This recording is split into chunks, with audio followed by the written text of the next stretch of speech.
Oi, amadinhos. Então, pessoal, hoje postaram lá uma reflexão no grupo, né, sobre imagem e semelhança, esse versículo aqui de Gênesis 1:26. Aí eu decidi fazer um vídeo, né, para tentar explicar mais ou menos qual era a visão do autor, né, o que o autor estava querendo dizer quando ele falou aqui que Deus fez o homem à sua imagem e semelhança. Até porque eu fiquei em débito, que uma vez eu cheguei a mencionar esse versículo no vídeo, mas eu não expliquei. Então esse vídeo aqui vai ser público, tá? Não é daqueles não listados. E eu vou tentar explicar de uma forma bem, como é que eu vou dizer, simples, né? Bem popular, que eu acho que vai dar para todo mundo entender o que o autor estava querendo dizer aqui quando ele falou: façamos o homem à nossa imagem, conforme a nossa semelhança. Porque eu acho que as pessoas entendem um pouco equivocado esse versículo. Então vamos analisar. Vamos imaginar que uma pessoa vai construir uma casa. Vamos partir desse princípio. Você está vendo esse vídeo aí, você fala: eu vou construir uma casa para mim. Se eu tivesse um dinheiro bem grande, eu ia construir uma casa. Beleza. Essa pessoa imagina na sua mente como seria essa casa. Ah, Ronaldo, minha casa vai ter 2 quartos, vai ter janela, vai ter não sei o que, enfim. Você está imaginando aí sua casa. Aí essa pessoa, ou o arquiteto, né, que essa pessoa vai contratar, ela vai elaborar um projeto, vai fazer um rascunho. E depois, baseado nesse projeto, ela vai construir a casa. Aqui eu peguei uma imagem ilustrativa do Google para mostrar para vocês. Aqui esses traços aqui em lápis é o projeto. A pessoa idealizou na mente uma casa, pegou lá um papel, ou chamou alguém, um arquiteto, sei lá, fez um esboço, né, de como seria essa casa, e depois a pessoa foi concretizando a casa. Aqui no finalzinho da imagem já dá para ver que seria mais ou menos a casa pronta, construída. Tá bom? Então tem um projeto que parte de uma ideia que você tem na sua cabeça, e essa ideia, a partir do projeto, ela é concretizada. Aí vira uma casa de concreta, de material, que você pode pegar, tocar, morar, pôr prego, pintar, enfim, aí vira uma casa concreta. Deixa de ser uma ideia da sua mente e passa a ser algo material, concreto. Então até aqui acho que dá para entender bem, né? O projeto, nesse caso, ele é a imagem da casa que estava na sua mente, que você imaginou, idealizou. Como que você queria que fosse essa casa. E depois ela foi desenhada, ou seja, antes de haver a casa, tinha uma imagem, a imagem na sua mente, de como ela deveria ser. E depois ela foi feita materialmente, com bloco, tijolo, cimento, concreto, sei lá, de uma forma semelhante à sua ideia. Aqui, imagem, semelhança.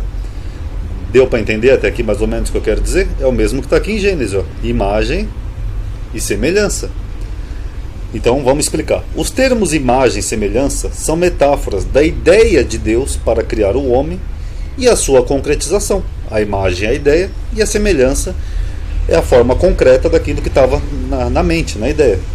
O termo imagem, que é tselem, ele está mais ligado à ideia, né, uma ideia na sua mente, do que uma imagem como a gente tem em português. Quando a Bíblia, por exemplo, quer se referir a uma imagem já concretizada, como uma pintura, uma escultura, um quadro, geralmente a Bíblia é específica, ela usa um termo adicional, que nem aqui em Números, e destruirei todas as suas pinturas. Então aqui não é imagem, aqui já tem um outro termo específico. Também destruirei todas as suas imagens, aqui é o mesmo termo, tselen, de fundição, ou seja, já é uma imagem concretizada. Então a Bíblia é específica quando é uma imagem física, uma aparência, um quadro, uma escultura, etc. Agora, quando é o termo sozinho imagem, ele não é bem imagem como a gente tem em português. Ele na verdade seria uma imagem na mente de Deus, uma ideia pré-concebida, ok? Aquilo que você imagina. Já o termo semelhança é semelhança mesmo, é o termo demut, uma semelhança material, que nem aqui, por exemplo, no livro de Crônicas fala que quando Salomão fez o templo, por baixo dele havia figuras de boi, ou seja, eram imagens físicas, material, concreta, que pareciam bois, no formato de um boi. Mas aqui já está se referindo a uma coisa material, concreta. Então acho que até aqui deu para entender, né, que o termo só imagem é uma ideia, uma imagem como se fosse imaginação. Inclusive é o mesmo termo, né, imagem e imaginação, né, tem a mesma origem. E semelhança é aquilo que tem uma semelhança física, concreto, material. Um é uma ideia e o outro é algo material, tá bom?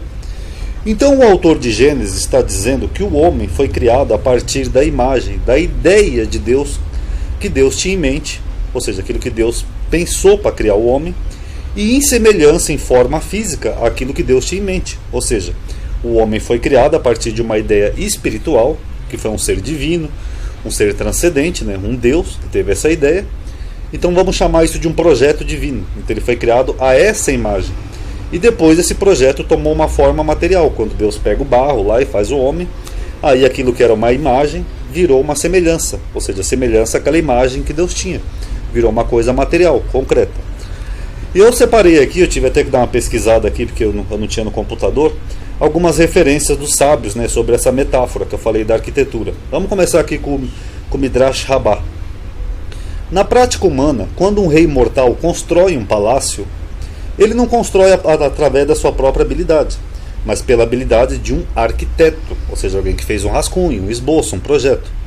O arquiteto, por sua vez, não constrói por sua cabeça, mas aplica planos e diagramas para saber como arrumar as câmaras e as portinholas. Ou seja, o arquiteto, a ideia não é dele, ele só vai lá e coloca no papel aquilo que o dono, né, o que contratou o arquiteto, idealizou, imaginou, a imagem. Já que no Guia dos Perplexos, Maimônides diz, em razão do intelecto divino, ou seja, a ideia de Deus, né, do Criador, com o qual o ser humano foi investido, é dito que ele foi feito à imagem e semelhança do Altíssimo. Mas longe de dizer que o Ser Supremo, ou seja, Deus, é corpóreo. Não, Deus não tem uma imagem física, ele só imaginou. Então Deus não tem uma forma material. Aqui é Maimônides no Livro dos Perplexos. E mais uma aqui do Maimônides, eu não sei qual é a referência, mas eu acho que é do mesmo guia, ele fala assim, a alma de toda a carne, né, todo ser humano, é a forma que foi dada pelo Eterno, ou seja, a forma, a semelhança. É a dimensão adicional que é encontrada na alma do homem, é a forma do homem que é perfeita em seu conhecimento. Acerca dessa forma, a Torá afirma, façamos o homem à nossa imagem e nossa semelhança. Isto é, conceder ao homem uma forma que conhece e compreende as ideias que não são materiais, como os anjos, que são formas sem corpo, até que ele possa se assemelhar. Ou seja, o que Maimônides está dizendo aqui? Que o homem teve uma forma física, né, uma semelhança, mas que é capaz de compreender o mundo espiritual, Deus, as coisas espirituais,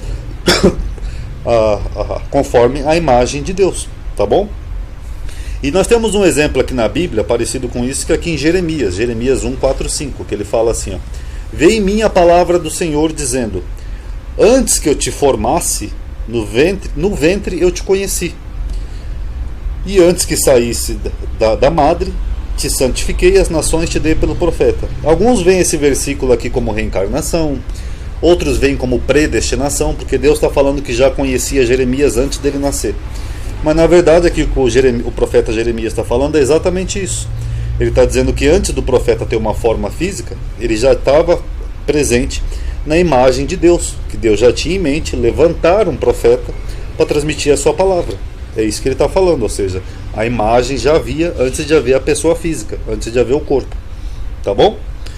Em outras palavras, o nosso intelecto divino, a nossa capacidade de reconhecermos o Eterno, né, Deus, os seus mistérios divinos e até a sua criação, isso que daqui da sua criação seria a capacidade do homem de entender o mundo, desenvolver ciências, entender como é que funciona um rio, uma chuva, a natureza, etc. Tudo isso, essa capacidade intelectual do homem, são justamente essa centelha que dele procede, ou seja, foi Deus que deu o intelecto ao homem, a capacidade de raciocinar.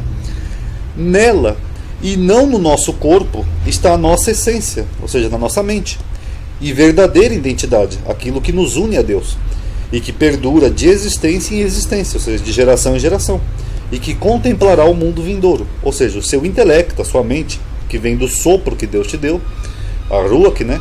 Já existia mesmo antes de você se tornar uma pessoa de carne e osso. Eu vou só dar um exemplo aqui pausado para vocês. É que nem eu digo assim, por exemplo, Benjamin Franklin, ele não inventou a eletricidade, ele só descobriu. Mas a eletricidade já existia mesmo antes de haver ser humano na Terra. Aí Benjamin Franklin foi lá e descobriu a eletricidade. Ele usou o intelecto dele para perceber uma força da natureza que já havia mesmo antes de haver o homem. Ele só descobriu. É a mesma coisa isso. Deus deu o intelecto do homem para o homem compreender a realidade, desenvolver ciências, outras coisas, compreender a natureza, etc. Então, já havia tudo isso, já havia, mesmo antes do ser humano descobrir. E isso tudo é parte da mente de Deus. Tá bom? Não sei se ficou muito confuso minha explicação, mas eu espero que tenha dado para entender. Aí depois da queda do homem, segundo Gênesis, né, o autor do livro, o homem se afastou de Deus. Aí o homem passou a colocar primeiro as coisas materiais em primeiro lugar, em detrimento da vontade de Deus, de compreender a vontade de Deus, a realidade, etc. Aí nós vemos a sequência na narrativa do livro de Gênesis, vários casos de soberba do homem, como a Torre de Babel, que o homem queria fazer uma torre material para chegar ao céu, a Arca de Noé, que a maldade do homem corrompeu tudo, etc, etc, etc. E aí nós vemos essa guinada aqui na Escritura. Quando Deus fez o homem, ele fez o homem à sua imagem, ou seja, conforme o intelecto de Deus, a ideia que Deus tinha, e conforme a semelhança, a essa semelhança, ou seja, a semelhança dessa imagem que Deus tinha. Aí quando o homem gera o outro homem, que aqui no caso de Sete, Adão gerou Sete, já inverte as coisas.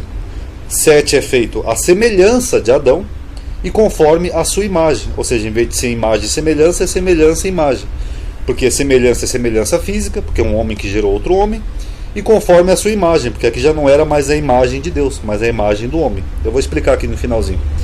Ou seja, Sete foi gerado à imagem de Adão, não de Deus. Isto é, conforme o intelecto do homem, já afastado de Deus e mais voltado para as coisas materiais, para as coisas terrenas, e não para as coisas espirituais. Porque o homem foi feito aqui, o Sete, a imagem do Adão, e não a imagem de Deus. Por quê? Porque o homem tinha caído, ele foi expulso do paraíso, ele pecou, então já deu uma guinada aqui na narrativa de Gênesis. Então o que o autor está dizendo é que o homem deixou,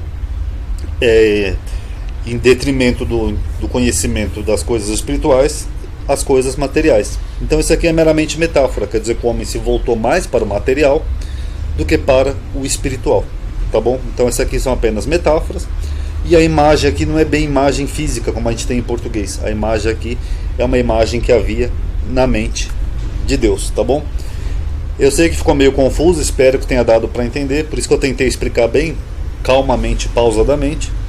Espero que tenha dado para entender que imagem e semelhança é conforme o intelecto divino, e semelhança é a forma material, a forma física.